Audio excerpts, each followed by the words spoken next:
Gente, vamos lá. Bom, diante desse cenário aqui não tão animador, né?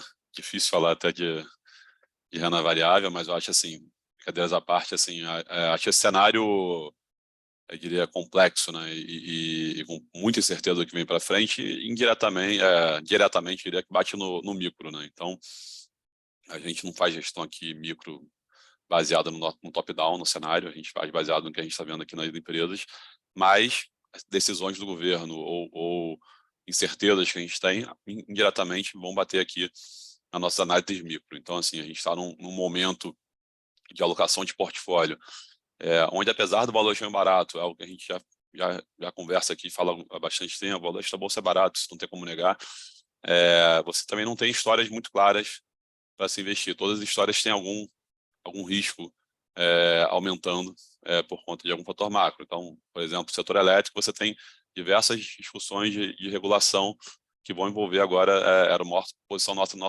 investida. A gente reduziu recentemente, porque tem muita incerteza em relação à regulação com o novo governo.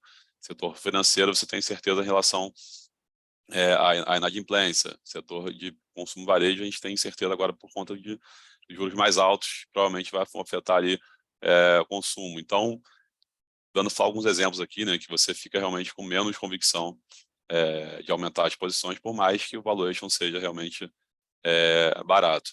Acho que como o Bruno pontuou, né, você teve um fator externo positivo, a gente teve um fluxo para o Brasil muito forte de bolsa em janeiro, não foi nada específico de Brasil, as pessoas depois do fluxo tentam inventar alguma historinha, não, porque o gringo gosta do Lula, porque o gringo está animado, o Brasil tem reopening de China, etc.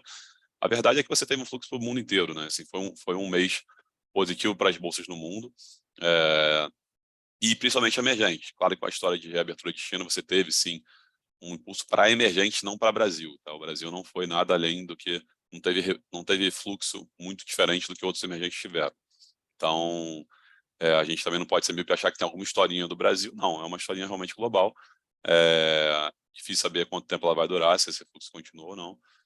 Mas o fato é que, como o Bruno comentou, você teve esse contraponto, né, da piora doméstica com a melhora externa, e isso acabou segurando a Bolsa. Né? Agora, a gente tinha uma expectativa no final do ano passado, que a gente estava chegando no final do nível de resgate, de saída de renda variável no Brasil. Né? Quando você olha todos os dados históricos, já saiu muito dinheiro quando a gente olha em 2020, 2021, o acumulado, já é parecido com o que a gente teve, inclusive, no ciclo de alta de Selic ali, de 2015.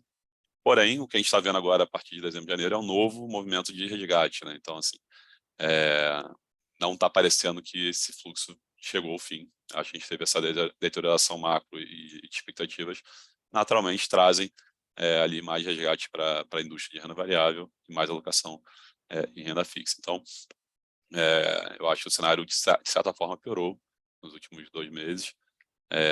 E o que faz a gente hoje estar com um nível de caixa alto nos fundos. Né? Então, dentro dos nossos FIAs, tanto de investor, tanto de dividendos, a gente está com um nível de caixa bem mais elevado do que a média, a gente está em torno de 25% de caixa.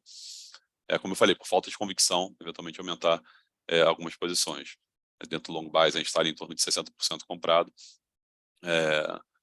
Então, assim, eu não acho que a Bolsa tem um downside também muito grande de onde está, por conta de preço. Mas se a Bolsa passar ali, dificilmente passa ali dos 100 mil pontos, na minha opinião. Claro, tudo mais constante, né? Mas também você fica com o teu upside capeado, enquanto não tiver um pouco de mais de view do cenário. Né? Então, é um pouco como a gente está pensando, assim, na margem, a gente mais fez reduções do que posições novas. Falando um pouco de reduções, acho que um pouco desse cenário que a gente está falando ali foi no setor elétrico. Né? A gente, uma das posições que a gente zerou foi o setor de distribuição de energia, Equatorial e Energisa, nomes que a gente vinha carregando ao longo do ano passado, a gente não tem mais no fundo. Minha cabeça é que você tem você tem uma discussão que está bem em voga, né, da renovação das distribuidoras. A gente tem diversas distribuidoras vencendo agora em 2026, 2027, a própria Light, que é um caso que está mais na mídia agora. A gente até acha que isso vai ser... A gente acha, não, a gente tem convicção que o cenário ideal seria você renovar simplesmente para não ter atritos de troca de distribuidores. A gente nunca teve isso, troca de concessionária, ter que algum novo player pagar uma outorga, enquanto isso a operadora antiga tem que sair. É algo complicado, inclusive, para o consumidor, né? Que o governo eventualmente pode ter uma cabeça de fazer um bem para o consumidor pode fazer um mal. Mas o fato é que os papéis também não sofreram, os papéis estão realmente no mesmo, tão baratos, mas estão baratos no nível que estavam no final do ano passado, né? E como a gente teve diversas ideias, no mínimo esdrúxulas, sendo ventiladas nesse início de ano, né?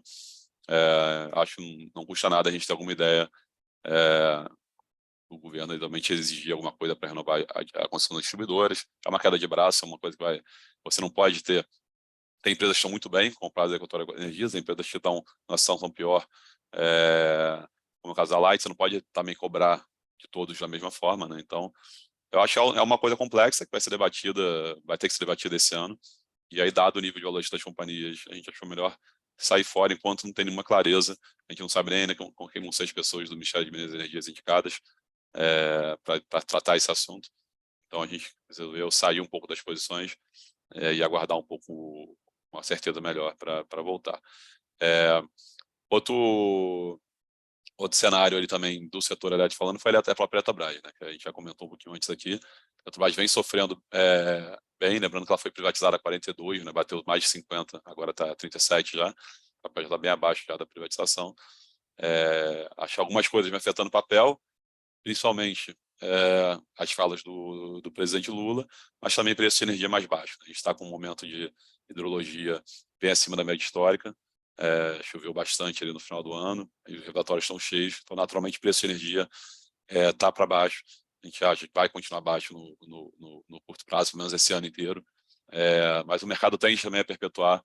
Quando chove muito, acho que vai sempre que vai chover para o resto da vida. Quando também não chove, acho que também nunca vai ter mais água nos reservatórios. O mercado sempre exagera um pouco na precificação. A gente acha que é uma coisa conjuntural e o preço de energia de longo prazo não tem que ser afetado por conta de um preço de curto prazo mais baixo, né? Mais o fato que isso afetou o papel.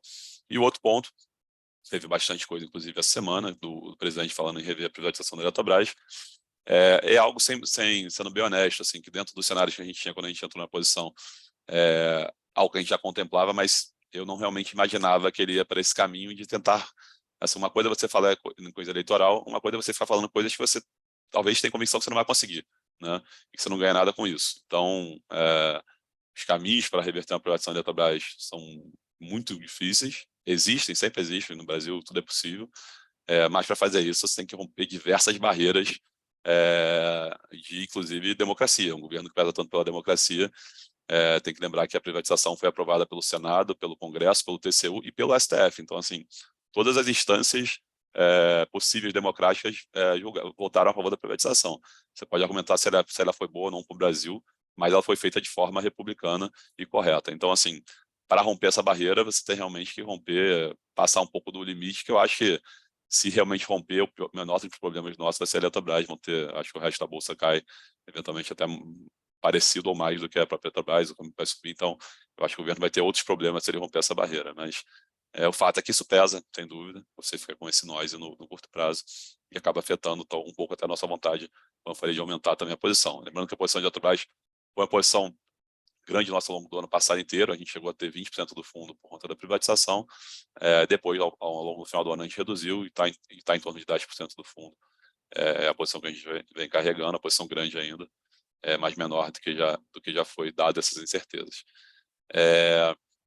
Bom, e aí, fazendo um contraponto, né, assim, desses assuntos, as duas posições que foram melhor no nosso fundo nesse mês foram duas estatais, que foram a BB Seguridade e Banco do Brasil, nomes que a gente carregou ao longo do ano passado inteiro. BB Seguridade semi-estatal, né, você tem ali as corretoras, as seguradoras todas privadas, mas, de fato, enfim, é uma empresa que eu acho que está indo super bem do ponto de vista operacional, resiliente nesse cenário macro mais incerto, que o mercado vem revisando lucro para cima. Então, é a tese que a gente acertou um pouco no ano passado, vem carregando, reduziu a posição nesse início de ano, dado performance, mas a gente segue posicionado.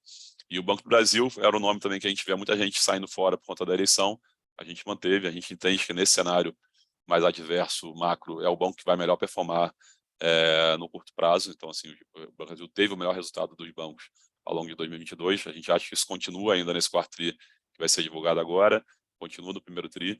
E eu acho que você teve, do ponto de vista de notícias de interferência, foram notícias positivas das nomeações, tanto da CEO, que foi uma CEO de carreira, que é bem falado internamente do banco, e tanto dos vice-presidentes que foram nomeados já agora ao longo do mês de janeiro, todos vice-presidentes conhecidos também, com um histórico bom dentro do banco. Então, de certa forma, eu acho que isso foram notícias positivas, que fizeram o banco ter uma performance ali de quase 20% ali no mês de janeiro. Então, posição que a gente mantém aqui mesmo com todo esse barulho. Nesse caso específico, a gente acha que o valuation ele vence qualquer motivo ali de interferência. Mesmo depois dessa alta de 20%, o banco ali está 3,5 vezes o lucro projetado. Então, está extremamente barato ainda, com muito risco ainda de intervenção no preço. Tá? Que mais? E para finalizar, assim, só de outra redução foi a posição de Minerva, o nome que a gente carregou ao longo do passado. A gente voltou a montar a posição no final do ano. O papel andou bem ali no mês de janeiro. A gente colocou no bolso a posição, basicamente por preço mesmo. Então, isso ajudou a fazer um pouco mais de caixa. Posições novas realmente não teve nenhuma ali ao longo do mês.